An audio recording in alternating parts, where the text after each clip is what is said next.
The night air was crisp, filled with the scent of damp leaves and the faint smokiness of distant bonfires. Porch lights flickered, illuminating grinning jack-o'-lanterns, their carved faces flickering with mischief. Laughter and excited chatter echoed through the neighborhood as children in costumes darted from house to house, their candy bags growing heavier with every triumphant return. Jake adjusted his mask, the cheap plastic digging into his cheeks, but he hardly noticed. His little sister, Lily, bounced beside him in her fairy costume, her wings fluttering as she gripped her pumpkin-shaped bucket with both hands.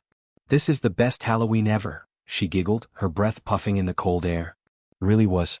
The whole street had gone all out this year. Almost every house had decorations, dangling ghosts, glowing skeletons, elaborate graveyards with fog machines hissing in the dark. Even old Mr. Turner, who never participated in anything, had left out a bowl of full-sized candy bars on his porch. It was the kind of night that felt timeless, the kind that Jake knew he'd look back on years from now and still remember vividly. Until Karen showed up. She appeared like a storm cloud rolling in to ruin a sunny day, her presence as unwelcome as the sudden chill that accompanied her. Wrapped in an oversized scarf and an expensive-looking coat, she marched down the sidewalk with an air of entitlement, her eyes scanning the scene with barely veiled disdain. Her short, stiff bob barely moved as she turned her head from side to side, assessing the candy situation like a predator watching its prey. Jake saw her first and immediately felt the tension coil in his stomach. It wasn't the first time she'd done this. Every year, Karen made her rounds, pretending to admire the neighborhood festivities while subtly, or sometimes not so subtly, helping herself to whatever she wanted. And what she wanted was candy. Lots of it. "Hey," Jake whispered, nudging his friend Noah. "Look who just showed up." Noah followed Jake's gaze and groaned. "No way. She's doing it again? Bet on it." They watched as Karen zeroed in on a group of younger kids, their tiny hands barely able to hold onto their overflowing candy bags. She approached with an exaggerated smile, bending slightly as if addressing them kindly. "Oh my goodness, look at all that candy," she cooed, her voice sugary sweet. "You must have so much you can barely carry it." The kids, probably 6 or 7 years old, stared at her uncertainly. A little girl in a bumblebee costume clutched her bag tighter. Karen's smile hardened. "Why don't you share some with me? I bet you don't even like half of it." Silence. The children exchanged hesitant glances. Then, with an effortless motion, Karen reached down and grabbed a handful from the bumblebee girl's bag. The child gasped, too stunned to react immediately. Karen didn't stop. She moved to the next kid, plucking treats from his bucket like she was selecting fruit at a grocery store. By the time she was finished, she had a small hoard tucked into her oversized purse. "Sharing is important," she said lightly, as if she had just imparted a valuable lesson instead of robbing a group of kids. "Happy Halloween." She turned and strode away without a second glance. The stunned silence that followed was almost as loud as the outburst that came next. "She took my candy," the bumblebee girl wailed, her face scrunching up in a betrayed sob. Murmurs spread through the crowd. Parents exchanged looks. A few people stepped forward, outraged but hesitant, as if unsure whether they should confront her. "I knew she was bad, but that's low," Noah muttered. Jake felt his fists clench. This wasn't just about candy. It was the principle of it. This was supposed to be a night for kids. A night of fun and innocence. And Karen, grown adult, full-fledged menace, had just stomped all over it like it was her right. "Hey." Jake didn't realize he'd spoken until the word was already out of his mouth. His voice carried over the murmurs and suddenly Karen stopped. She turned, her expression a mask of faux innocence. "Oh, hello, Jake." Her smile was tight, forced. "Lovely decorations this year, don't you think?" Jake took a step forward, heart pounding. "You can't just take candy from little kids." Karen blinked at him as if he had just spoken in another language. "I didn't take it," she said, placing a hand on her chest in mock offense. "I simply asked them to share. And they did. Willingly." "They're 6, he shot back. "They didn't know how to say no to an adult." She scoffed, rolling her eyes. "Oh please. It's just candy. They'll be fine. Maybe next time their parents will teach them to be more generous." By now, several parents had stepped closer, their faces tight with disapproval. A woman holding a toddler on her hip frowned. "Karen, this is unacceptable." Karen let out an exaggerated sigh, glancing around at the growing crowd. "Oh, for heaven's sake. You're all acting like I stole their life savings. It's candy. I swear people are so dramatic these days." She turned on her heel, clearly expecting the matter to be dropped. It wasn't. A voice from the crowd called out, You do this every year, Karen? Another? Why don't you just buy your own candy? Karen spun back, her lips pressing into a thin line. Oh, and now I'm being shamed for enjoying the holiday? Unbelievable. She let out a short, humorless laugh. You know what? Maybe I will call the HOA. I don't think trick-or-treating is a regulated event, is it? Maybe we should start discussing who gets to participate. A murmur of anger rippled through the crowd. Jake gritted his teeth. She was twisting the situation, making herself the victim. It was a classic Karen move and it was working. People looked uncomfortable, shifting on their feet, not wanting to escalate the situation further. And just like that, she got away with it, again. Karen turned and strolled down the sidewalk, her purse full of stolen candy, leaving behind a street full of frustrated kids and angry parents. Lily tugged on Jake's sleeve, her lower lip quivering. Is she going to take my candy too? Jake looked down at his sister, then back at Karen's retreating figure. His blood boiled. Not this year. Not again. A plan was already forming in his mind. A plan that would make sure Karen never pulled this stunt again. Jake couldn't shake the anger burning in his chest as he watched Karen disappear down the street, her purse packed with stolen candy. The night was supposed to be magical, a time when kids could lose themselves in a world of costumes and sugar-fueled excitement. But Karen had ruined that for them, again. Beside him, Lily clutched her candy bucket like it might vanish at any second. She's mean, she whispered. She is, Jake agreed, his voice tight. But not for long. Noah, still fuming, stepped closer. I can't believe she pulled that sharing excuse again. She's like a villain in a bad movie. Yeah, Jake muttered. But villains get what's coming to them. Noah blinked. Then a slow grin spread across his face. Wait, are you saying what I think you're saying? Jake exhaled sharply, his mind racing. Confronting Karen hadn't worked. She was too good at twisting the situation in her favor. If they wanted to stop her, they had to be smart. They had to hit her where it hurt. She keeps taking candy because no one stops her, he said. She thinks she's untouchable. So, what if we gave her exactly what she wanted? Noah's grin widened. But not how she wanted it. Jake nodded. The plan was already forming in his head, each piece snapping together like a puzzle. We need something she won't be able to resist. Something she'll take without a second thought. They looked around. Most of the houses had bowls of candy out for trick-or-treaters, but nothing special enough to guarantee Karen's attention. They needed bait, something that practically screamed, "Steal me." Then Jake spotted it. Mrs. Callahan's house. The old woman never answered her door, but she always left a massive bowl of candy on her porch, filled with the good stuff, full-size chocolate bars, name-brand gummies, the kind of haul kids dreamed of. No one ever took more than one or two out of respect. Karen had no such respect. She's going to stop there, Jake said. She'll see all that candy and help herself. Noah frowned. Yeah, but if we just catch her stealing, what's that going to do? People already know she does it. Jake smirked. We're not just going to catch her. We're going to make sure she never wants to do it again. It was time to prepare the special candy. They gathered in Jake's garage, where a few of their other friends joined in after hearing what happened. Lily watched from the corner, still gripping her bucket like a lifeline. All right, Jake said, setting a bag of candy bars on the table. We need to be careful. It has to look real. No weird shapes, no obvious signs something's off. Noah pulled out a bottle of ghost pepper extract. This stuff is evil. One drop on your tongue and it feels like your mouth is melting. Perfect, Jake said. Let's coat a few of the bars in it. I've got something too, their friend Max added, pulling out a packet of harmless but incredibly potent stink powder. Crack open a couple of wrappers, sprinkle some in, seal them back up. The second she bites into it, bam. Instant regret. Jake grinned. Now we're talking.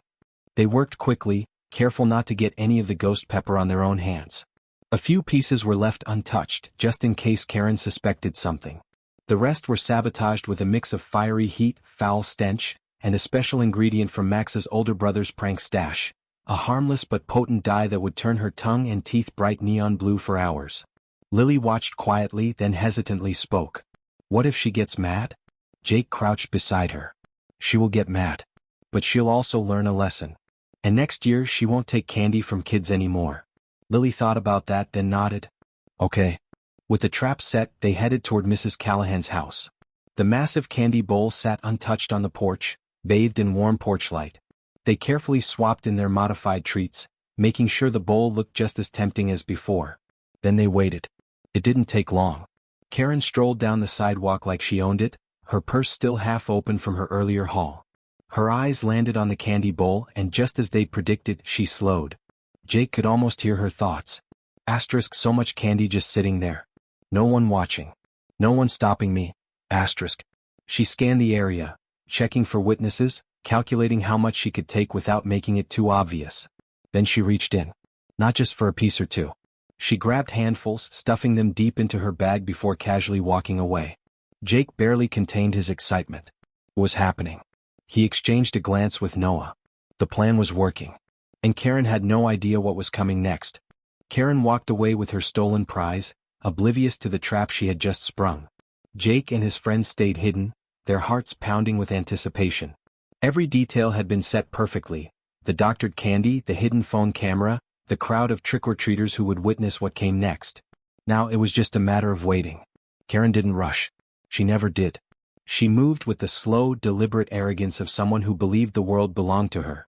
She paused at the next house, pretending to admire the decorations while rifling through her purse. Then, as if rewarding herself for another successful heist, she unwrapped one of the chocolate bars and took a bite. The reaction was immediate. First came the heat. Karen's confident stride wavered. Her jaw locked.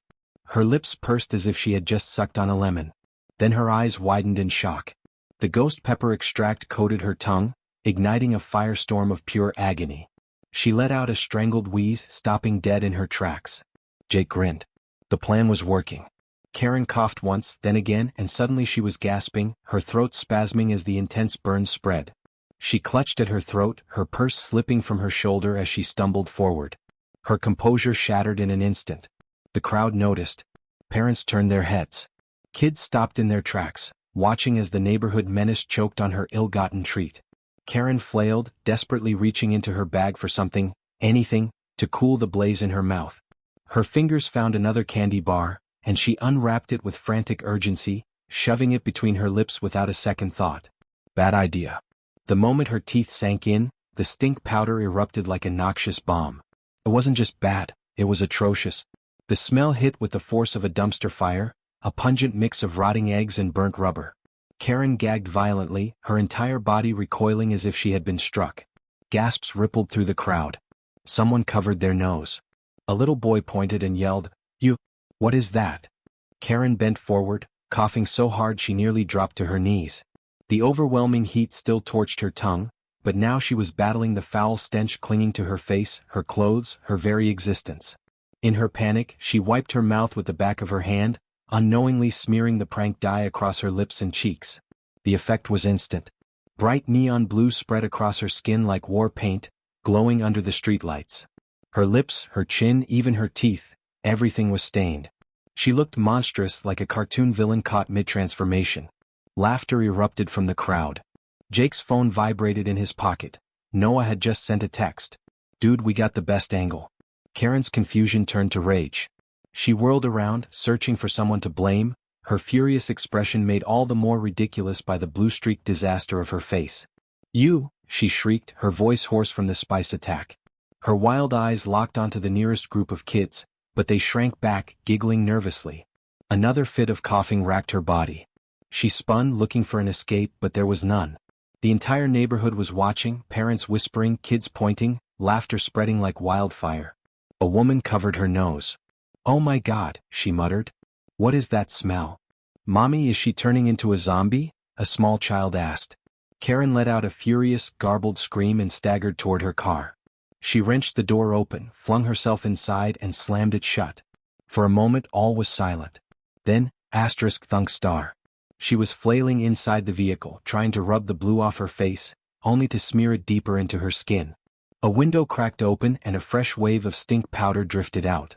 The kids closest to the car recoiled with exaggerated gagging noises. Jake and his friends barely held it together.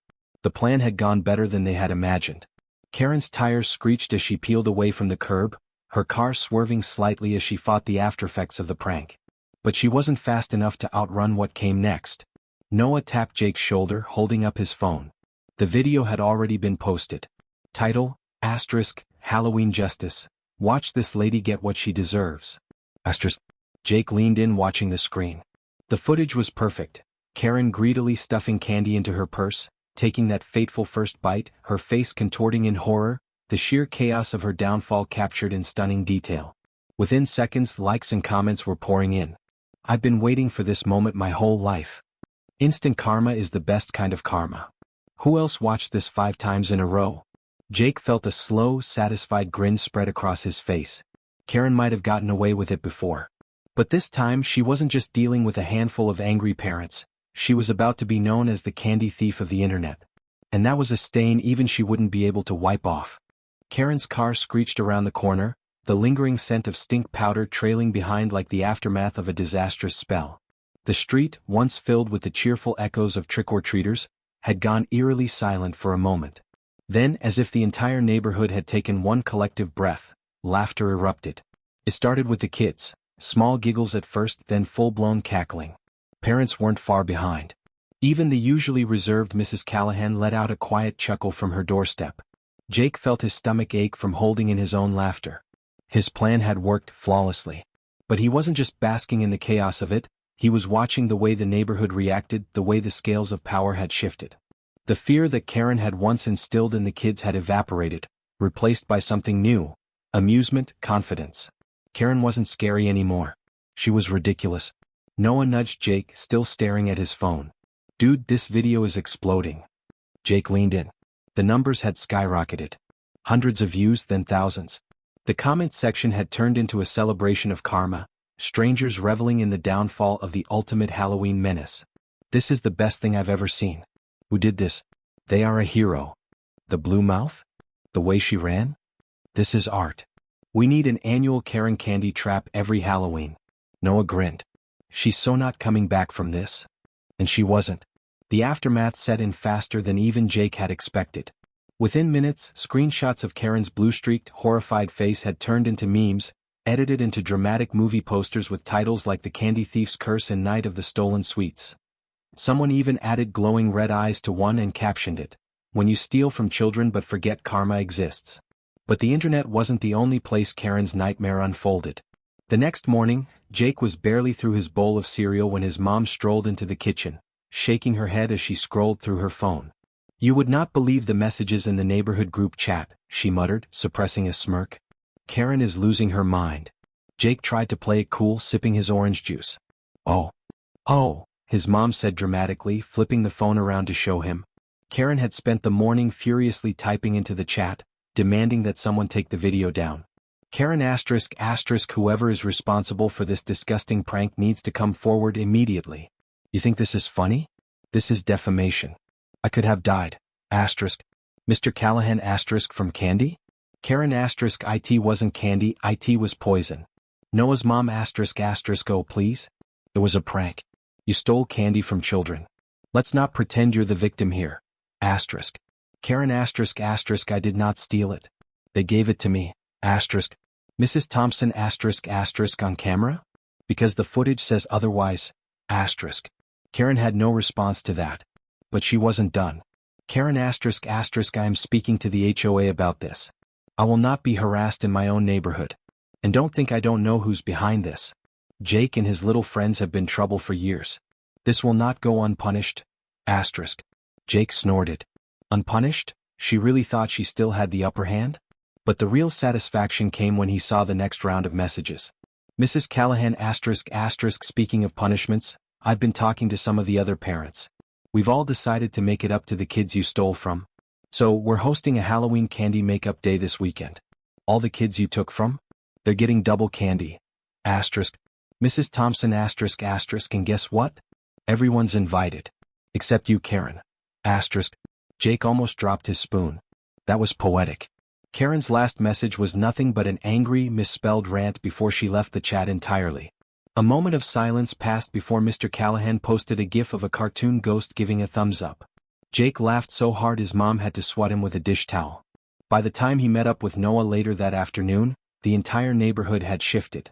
Kids were buzzing with excitement, not just because of the upcoming Candy Fest, but because Karen had finally been put in her place. "Dude," Noah said, still glued to his phone, "she hasn't left her house all day." Jake grinned. "Think she's scrubbing her face? Probably still smells like a dumpster." Across the street, Lily skipped toward them, her fairy wings bouncing.